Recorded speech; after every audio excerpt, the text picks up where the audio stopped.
வணக்கம் நண்பர்களே. இன்னும் ஒரு இனிய காலை பொழுதில் தீதும் நன்றும் நிகழ்ச்சியில் உங்களை சந்திப்பதில் மிக்க மகிழ்ச்சி அடைகிறேன். இன்றைக்கு அக்டோபர் 17ஆம் தேதி சர்வதேச வறுமை ஒழிப்பு தினம்.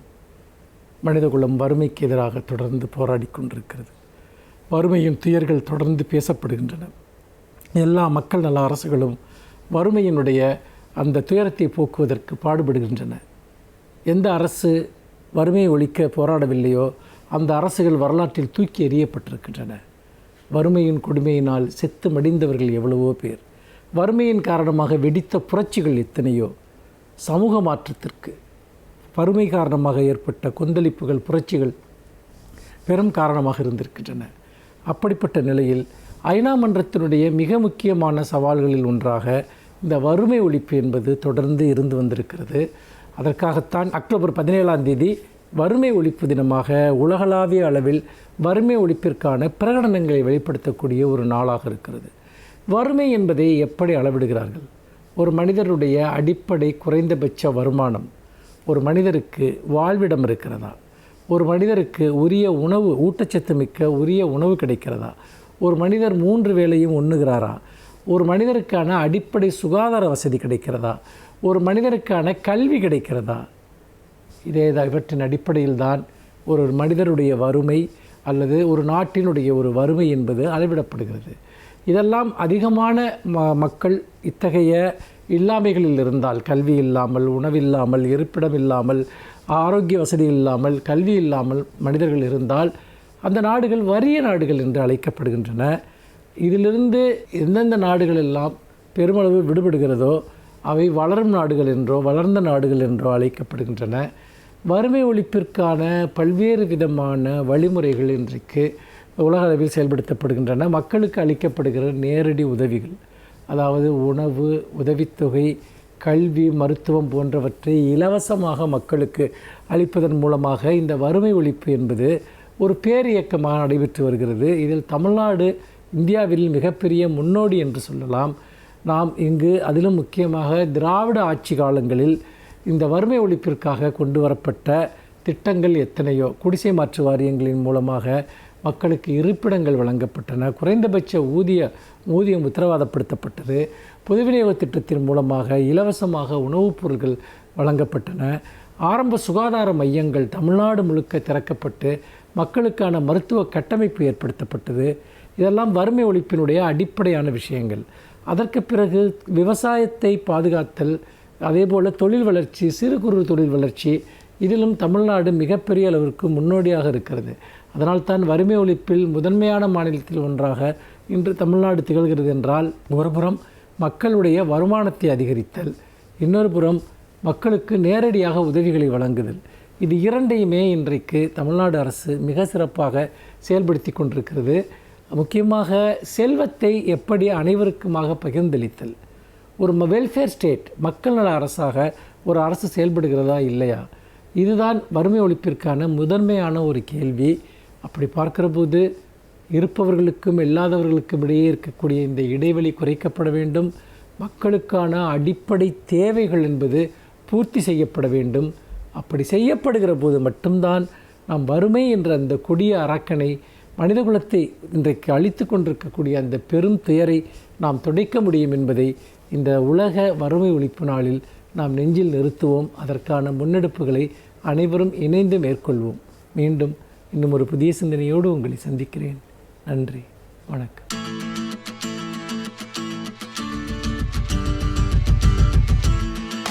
அனைவருக்கும் என் அன்பு வணக்கம். ஔவையாரினுடைய நூல்களில் புகழ்பெற்ற நூல் ஆத்திச்சூடி. அவர் எத்தனையோ தனிப்பாடல்களில் பிற்காலத்தில் எழுதியிருக்கிறார். சங்க இலக்கியத்தில் ஒரு ஔவையார் இருந்தார். ஆனால் எல்லாவற்றையும் விட ஆத்திச்சூடி புகழ்பெற்றமைக்கு காரணம் அது 2 அல்லது 3 சொற்களில் எல்லா கருத்துக்களையும் சொல்லியிருக்கிறது. குறளை விட அது சுருக்கமானது. அதே ஔவையாரால் எழுதப்பட்ட நூல் என்று கொன்றை வேந்தன் கூறப்படுகிறது. பெரும்பான்மையாக ஔவையார்தான், ஆனால் சில கருத்து வேறுபாடுகளும் இருக்கின்றன. எப்படி இருந்தாலும் அந்த கொன்றை வேந்தன் பிற்காலத்து ஔவையாரால் எழுதப்பட்டது என்கிறார்கள். நாம் அறிவோம் அன்னையும் பிதாவும் முன்னறி தெய்வம் என்று தொடங்குகிற ஒவ்வொரு வரியிலும் 4 சீர்களை கொண்ட ஒவ்வொரு வரியால் அந்த செய்திகள் சொல்லப்பட்டிருக்கின்றன. ஆத்திச்சூடி 2 சொற்கள், கொன்றை வேந்தன் 4 சொற்கள். 4 சொற்களிலும் ஏராளமான தேவையான கருத்துகள் சொல்லப்பட்டிருக்கின்றன என்றாலும் கூட சில வரிகளை படிக்கிற போது அந்த சொற்களுக்கு என்ன பொருள் என்று நமக்கு தெரியவில்லை. இன்றைக்கு அந்த சொற்கள் வழக்கிலே இல்லை, உரையாசிரியர்கள் இல்லை என்றால் அது நமக்கு புரியாது. இன்னொரு பக்கத்தில் சில கருத்துகள் மிகவும் பிற்போக்குத்தனமான கருத்துகளாகவும் கொன்றைவேந்தனில் இருக்கின்றன. எனவே அப்படியே நாம் கொன்றைவேந்தனில் இருக்கிற எல்லாவற்றையும் நல்லதென்று பிள்ளைகளுக்கு சொல்லிவிட முடியாது. சில கருத்துகள் நல்லவையாக இருக்கின்றன, புரியவில்லை. போனகம் அல்லது போனகம் வழியே தான் உழந்துண்டல் என்று ஒன்று இருக்கிறது. போனகம் என்றால் என்ன என்று எனக்கு தெரியவில்லை. போனகத்தின் மூலமாகத்தான் தான் உழந்து உண்டல், தான் ஒவ்வொருவரும் உணவை தங்களின் போனகத்திலிருந்து என்று வருகிறது. போனகம் என்பதுதான் பின்னால் போஜனம் என்று ஆகிவிட்டது என்று கூறுகிறார்கள். எனவே அதற்கு உணவு என்று பொருள். தான் உழந்து உண்டல், ஒவ்வொருவரும் தன் உழைப்பிலிருந்து தான் தன் உணவை பெற வேண்டும் என்று அந்த கொன்றைவேந்தன் சொல்லுகிறது. சரியான ஒரு கருத்து, அதில் மாற்றமில்லை. ஒவ்வொருவரும் தங்கள் உழைப்பிலிருந்து தான் தங்கள் உணவை பெற வேண்டும் என்பது ஒரு ஏற்கப்பட வேண்டிய கருத்து. இன்னொரு பக்கத்தில் பார்த்தால் பேதமை என்பது மாதர்க்கு அணிகலம் என்று அதே கொன்றைவேந்தன் சொல்லுகிறது. பேதமை என்றால் அறியாமை. அறியாமைதான் பெண்களுக்கு அணிகலம், அதுதான் அவர்களுக்கு அணி, அதுதான் அவர்களுக்கு அழகு என்கிறது. எது முட்டாளாக இருப்பது ஒரு பெண்ணுக்கு அழகு என்று எப்படி சொல்லப்பட்டிருக்கிறது என்று புரியவில்லை. அதுவும் ஔவையார் எழுதியிருந்தால் ஒரு பெண்ணே எப்படி எழுதியிருக்கிறார் என்று நமக்கு கேட்க தூண்டுகிறது. நீங்கள் எண்ணி பார்க்கலாம். பேதமை என்பது எப்போதும் மறுக்கப்பட தவிர்க்கப்பட வேண்டியது. பேதமையில் இருந்து அறிவை நோக்கி வர வேண்டும். அறிவு தான், பெண்ணோ ஆணோ எல்லோருக்கும் அறிவு தான் அணிகலம். ஆனால் கொன்றைவேந்தன் சொல்லுகிறது பேதமை என்பது மாதர்க்கு அணிகலம், எல்லோருக்கும் அல்ல, பெண்களுக்கு அறியாமை தான் அழகு என்று தவறாக அதிலே சொல்லிக் கொடுக்கப்படுகிறது. இன்னொரு வரியை பார்த்தால் வீரம் பேணின் பாரம் சுமக்கும் என்று ஒரு வரி இருக்கிறது. இன்றைக்கும் தமிழாசிரியர்கள் உட்பட பலருக்கும் இந்த பீரம் என்றால் என்ன என்று நமக்கு தெரியாது. பீரங்கி என்பது பின்னாலே வந்த சொல். பீரம் பேணின் பாரம் சுமக்கும். இதற்கு பீரம் என்கிற சொல்லுக்கு பொருள் தெரியாமல் இந்த வரிக்கு பொருளை யாராலும் கண்டறிய முடியாது. பிறகு உரையாசிரியர்கள் எழுதியிருக்கிறார்கள், பீரம் என்றால் தாய்ப்பால் என்று பொருள் என்கிறார்கள். இப்போது அது முற்றிலுமாக வழக்கிலே இல்லை. பீரம் பேணின் பாரம் சுமக்கும். எந்த குழந்தை சின்ன வயதில் தாய்ப்பால் அருந்திற்றோ அந்த குழந்தையின் உடல்தான் வலிமை பெறும். அதுதான் என்றைக்கும் பின்னால் பாரம் சுமப்பதற்கு உரிய உடலாக அது இருக்கும் என்று சொல்லுகிறது. அதே மாதிரி மேடி செல்வம் கோழைப்படாது. இதனை நாம் கேள்விப்பட்டிருப்போம். மேடி செல்வம் கோழைப்படாது. இதில் மேடி என்கிற சொல் இப்போது வழக்கிலே. மேடி என்றால் கலப்பை என்று பொருள். கலப்பையின் மூலம் விவசாயம் வேளாண்மையின் மூலம் பெற்ற அந்த பொருள் இருக்கிறதே, ஒரு நாளும் உங்களை விட்டு போகாது என்று சொல்லுகிறது. நடைமுறையில் அப்படி இல்லை. உழவர்கள் தான் கூடுதலாக துன்பப்படுகிறார்கள். இப்படி கொன்றைவேந்தன் போன்ற பழைய இலக்கியங்களை பொதுவாக படித்துவிட்டு போகாமல் நின்று நிதானித்து படித்தால் சில சொற்களுக்கு பொருள் புரியவில்லை, சில சொற்கள் புரிந்தாலும் அந்த பொருள் ஏற்றதாக இல்லை என்கிற எல்லாவற்றையும் நாம் பார்க்க வேண்டியிருக்கிறது.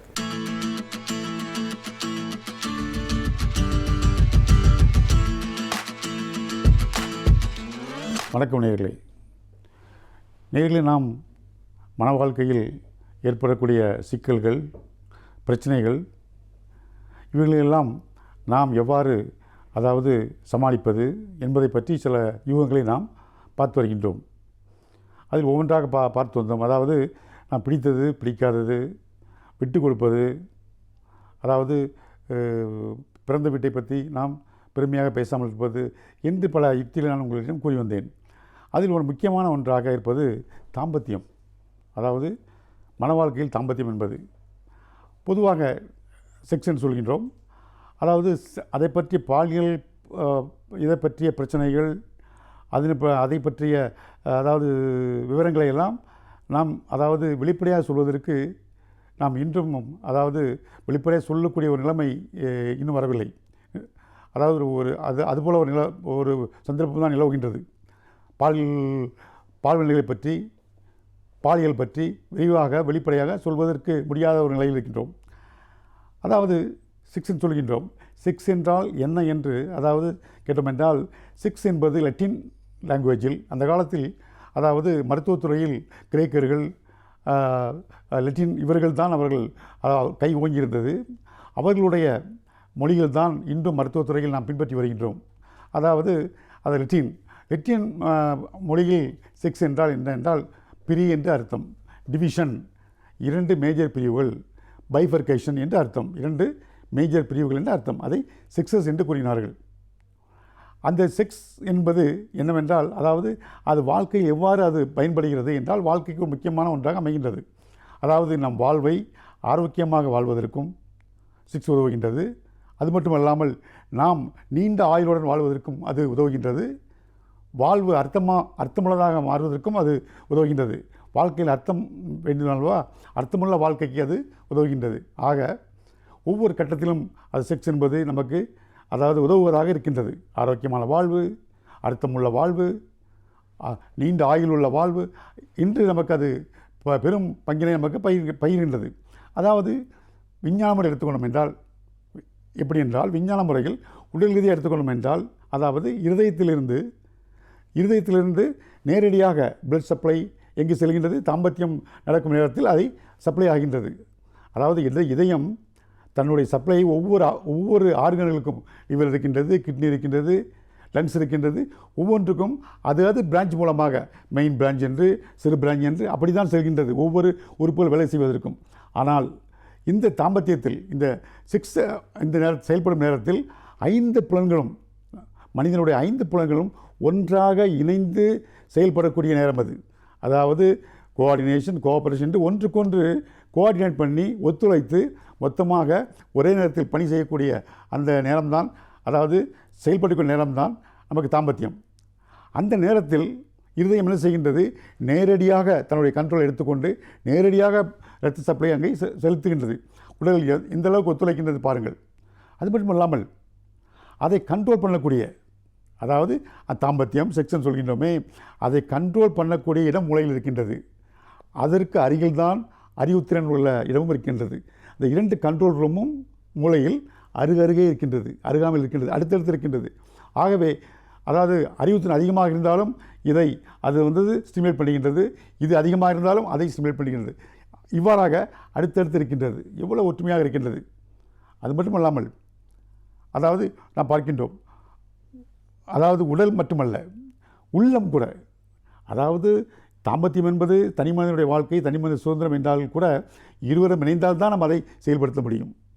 அதே நேரத்தில் அதாவது அது உடல் சம்பந்தமான ஒன்றுதான், உறவுதான். இருந்தாலும் மனம் அங்கே முக்கியத்துவம் பெறுகின்றது. மனமும் அதில் பங்கேற்கின்றது. எவ்வாறு என்றால் திருப்தி. நமக்கு திருப்தி என்பது எப்படி கிடைக்கின்றது? நாம் உடல் மூலமாகத்தான் அதில் நாம் தாம்பத்தியம் என்பது கிடைக்கின்றது அந்த செயலில். அதே நேரத்தில் நாம் அதாவது திருப்தி என்று ஒன்று உண்டு. திருப்தி அடைந்தால் தானே நமக்கு திருப்தி என்று ஒன்று வரும். அது முடிவு கொண்டு வருவதற்கு ஒரு திருப்தி தேவைப்படுகின்றது. அந்த திருப்தி எங்கிருந்து வருகிறது? மனத்திலிருந்து வருகிறது, மனம். ஆகவே அதாவது தாம்பத்தியத்தில் உடல் ரீதியாக இருந்தாலும் உள்ளமும் முக்கியமாக ஒரு பங்கை ஏற்றுக்கொள்கிறது. ஆகவே இது வாழ்க்கைக்கு முக்கியமான ஒன்று. இருந்தாலும் நாம் அதாவது செக்ஸ் என்ற வார்த்தைகளை சொல்வதற்கு நம்முடைய சமுதாயத்தில் சில ஸ்டிக்மாக்கள் இருக்கின்றது, அடைமொழிகள். அது மட்டுமல்லாமல் மற்ற பெயரெல்லாம் இருக்கின்றது. வெளிப்படையாக சொல்வதற்கே முடியாத ஒரு சந்தர்ப்பம் நிலவுகின்றது. அதனால்தான் இன்று அதாவது என்ன சொல்கின்றார்கள் என்றால், வாழ்வியல் மருத்துவம், வாழ்வியல் கல்வி என்று சொல்கின்றார்கள். அதாவது வாழ்வியல், அது மருத்துவவியல் கல்வி அப்படி என்று சொல்கின்றார்கள். குடும்பவியல் கல்வி என்று கூறுகின்றார்கள். அதை நாம் அழகு தமிழில் சொல்ல வேண்டும் என்றால், நம்முடைய அழகு தமிழில் அர்த்தமுள்ளதாக சொல்ல வேண்டும் என்றால் அதுக்கு தாம்பத்தியம் என்று சொல்லலாம். தாம்பத்தியம் என்பது ஒரு புண்ணியமான வார்த்தை, ஒரு கண்ணியமான வார்த்தை. நாம் அதை பயன்படுத்திக் கொள்ளலாம். ஆகவே தாம்பத்தியம் மனிதனுடைய திருமணத்தில் தாம்பத்தியம் என்பது முக்கிய பங்கு வகிக்கின்றது. தாம்பத்தியம் இல்லாமல் திருமணம் இல்லை. தாம்பத்தியம் இல்லாத திருமணங்கள் அதாவது நிலைக்கலாம். ஆனால் திருமணம் இல்லாத தாம்பத்தியங்கள் நிலைத்ததாக சரித்திரமில்லை. ஆகவே தாம்பத்தியம் என்பது ஒரு முக்கியமான ஒன்றாக இருக்கின்றது. தாம்பத்தியம் அதுவாக நம்முடைய சமுதாயத்தில் எடுத்துக்கொள்ளும் என்றால், திருமணத்திற்கு அப்பாற்பட்ட தாம்பத்தியத்தை சமூகம் ஏற்றுக்கொள்வதில்லை. அது கண்டிக்கத்தக்கது, அது தண்டிக்கத்தக்கது. நம்முடைய சமுதாயத்தில் திருமணத்திற்கு அப்பாற்பட்ட தாம்பத்தியம், ஒரு பாலியல் உறவு என்பதை சமூகம் ஏற்றுக்கொள்ளுமா? ஆணாக இருந்தாலும் சரி, பெண்ணாக இருந்தாலும் சரி ஏற்றுக்கொள்ளாது. அதே நேரத்தில் திருமணத்தின் மூலமாக நாம் அடையும் தாம்பத்தியம் இருக்கின்றதே, அதற்கு நம்முடைய சமூகம் என்ன கூறுகின்றது? அதை ஒரு புண்ணியமாக நினைக்கின்றது, ஒரு கண்ணியமாக நினைக்கின்றது, ஒரு மரியாதையாக நினைக்கின்றது. நமக்கு ஒரு மரியாதையும் கிடைக்கின்றது அந்த தாம்பத்தியத்துக்கு. அதை சாந்தி என்று கூறுகின்றோம், மன அமைதி, சாந்தி முகூர்த்தம் என்று கூறுகின்றோம் அல்லவா? திருமணத்தின் மூலம் அதை அடையும் பொழுது அதனுடைய கண்ணியமும் அதனுடைய மதிப்பும் கூடுகின்றது. ஆகவே திருமணத்தில், தாம்பத்தியத்தில், அதாவது இந்த தாம்பத்தியம் ஈடுபடும் போது அதில் சில கட்டுப்பாடு இருக்கின்றன. எழுதாத சட்டம், அது எழுதாத சில சட்டங்கள் இருக்கின்றன, சில கோட்பாடுகள், விதிமுறைகள், கட்டுப்பாடுகள் எல்லாம் இருக்கின்றன. நம்ம சமுதாயம் அதை அமைத்து தந்திருக்கின்றது. ஒரு செயல் இருக்கின்றது வைத்துக்கொள்வோம், ஒரு செயல் இருக்கின்றது, அந்த செயலில் ஒரு லிமிட்டேஷன் இருக்கும். அந்த லிமிட்டுக்குள்ளே நாம் இருக்க வேண்டும். சமுதாயம் ஒன்றை வைத்திருக்கின்றது, ஒரு செயலை. அந்த செயலை நாம் தாண்டும் பொழுது, அந்த செயலை மீறி, அந்த வேலையை மீறி, அந்த ஒரு லிமிட்டேஷனை மீறி நாம் செயல்படும் போது எப்படி இருக்கின்றது? அது சமுதாயத்திற்கு பயன்படும் பொழுது அது சாதனையாக ஏற்றுக்கொள்ளப்படுகிறது. சமுதாயத்திற்கு பயன்படாத இருக்கும் பொழுது, சமுதாயத்திற்கு தீங்கு விளைக்கும் போது அது தண்டனைக்குரியதாக ஆகிறது. ஆகவே சமுதாயம் நாம் அதை தவறு என்றும் சரி என்றும் அதை தீர்மானிக்கின்றது. அதாவது தாம்பத்தியத்தை பொறுத்தவரையில் என்னென்றால், இதுதான் சரி, இதுதான் தவறு என்றில்லை, இதுதான் அளவு, இவ்வளவுதான் அளவு இருக்க வேண்டும் என்றெல்லாம் இல்லை.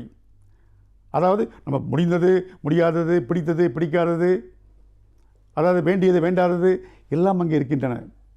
அதே நேரத்தில் தாம்பத்தியத்தில் வக்கிரங்கள் இருக்கின்றது, கொடுமைகள் இருக்கின்றது, துன்பங்கள் இருக்கின்றது, விவகாரங்கள் இருக்கின்றன, கொடுமைகள் இருக்கின்றன, இதெல்லாம் இருக்கின்றன. இதையெல்லாம் கட்டுப்படுத்ததான் சமுதாயம் சட்டங்களை, எழுதாத சட்டங்களை இயக்கி வைத்திருக்கின்றது, கட்டுப்பாடுகளை. அந்த கட்டுப்பாட்டுக்குள் இருக்கும் பொழுதுதான் அந்த தாம்பத்தியம் சிறப்பை பெறுகின்றது.